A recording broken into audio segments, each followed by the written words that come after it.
Bonjour à tous, aujourd'hui on est ensemble pour vous expliquer un petit peu ce que va produire Mes Petits Poussés dans sa ferme verticale hydroponique. Donc notre cœur de métier, la production qu'on va avoir à presque 80% dans notre salle de culture, ça va être des micro-pousses. Donc les micro-pousses, c'est le stade qui a juste après la graine germée, donc à peu près 15 jours de croissance d'une plante, on récupère des toutes petites pousses. Et ces pousses-là sont beaucoup plus chargées en goût, très jolies visuellement et beaucoup plus chargées en valeur nutritionnelle que la plante adulte. Donc on vous fera une autre vidéo pour vous expliquer vraiment en détail tous les bienfaits, tous les bénéfices et vraiment plus en détail ce qu'est une micro-pousse. Donc on va avoir les micro-pousses. Ensuite, à côté, on va aussi produire des herbes aromatiques. On va avoir par exemple toute une variété de basilic. On va avoir les basilic citron, basilic cannelle, basilic vert qu'on trouve un petit peu partout dans les supermarchés aujourd'hui. Ce qu'il faut savoir, c'est que ce qu'on retrouve dans les supermarchés aujourd'hui, le basilic, on en trouve tout le long de l'année. En France, on ne peut en produire que 6 mois dans l'année. Donc en hiver, si vous achetez du basilic, il y a de fortes chances que ce basilic-là soit cultivé au Maroc ou en Espagne. Nous, chez Mes Petits Poussés, on va pouvoir produire du basilic vert toute l'année au même prix et avec une empreinte carbone qui sera beaucoup plus réduite.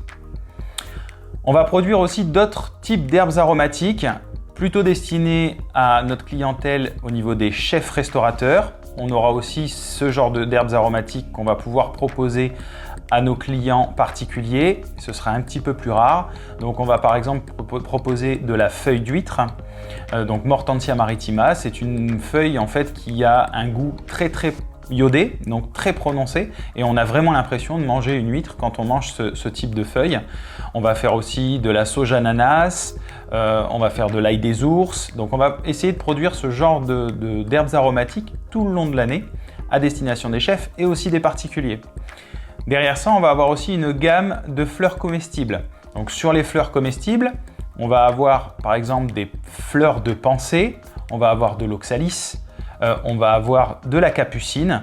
On va essayer de proposer dans un premier temps 4 à 5 variétés de fleurs différentes pour les chefs et pour les particuliers qui le souhaitent. Ensuite, on va pouvoir étoffer un petit peu notre catalogue, mais on va dire que dans un premier temps, on va partir avec 4 à 5 variétés différentes. Sur les herbes aromatiques, c'est pareil, on étoffera un petit peu notre catalogue, mais pour le moment, on va commencer avec un nombre limité d'herbes aromatiques, surtout ce qui est le plus demandé par les chefs et par les particuliers. Donc en ce qui concerne les herbes aromatiques et les fleurs comestibles, c'est pareil, on va vous refaire une vidéo pour vous expliquer exactement ce que l'on va produire et ce qu'on va faire aussi sur les herbes aromatiques. Donc ce qu'il faut savoir, c'est que pour les herbes aromatiques, on va avoir plusieurs façons de vendre ces herbes aromatiques, c'est-à-dire qu'on va pouvoir les proposer sous plusieurs formats. Donc on va avoir par exemple pour le basilic en micro-pousses, en jeunes pousses et en bouquet. Ce qui veut dire que en fait, les jeunes pousses, on est sur un stade de 30 à 40 jours de croissance, contrairement aux micro-pousses qui sont à 15 jours. On a vraiment une mini-plante et cette mini-plante est fortement chargée en goût. Donc, on va pouvoir le proposer sous plusieurs formes.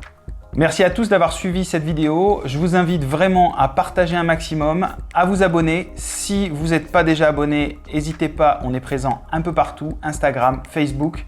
On va ouvrir notre chaîne YouTube. On va vous ajouter pas mal de vidéos, on va faire beaucoup de contenu. On va essayer aussi de faire un fil de vidéos sur l'avancement de nos travaux pour la création de notre salle de culture. Donc je vous invite vraiment à regarder, ça va être super intéressant. Donc merci à tous d'avoir suivi et à très bientôt sur une autre vidéo.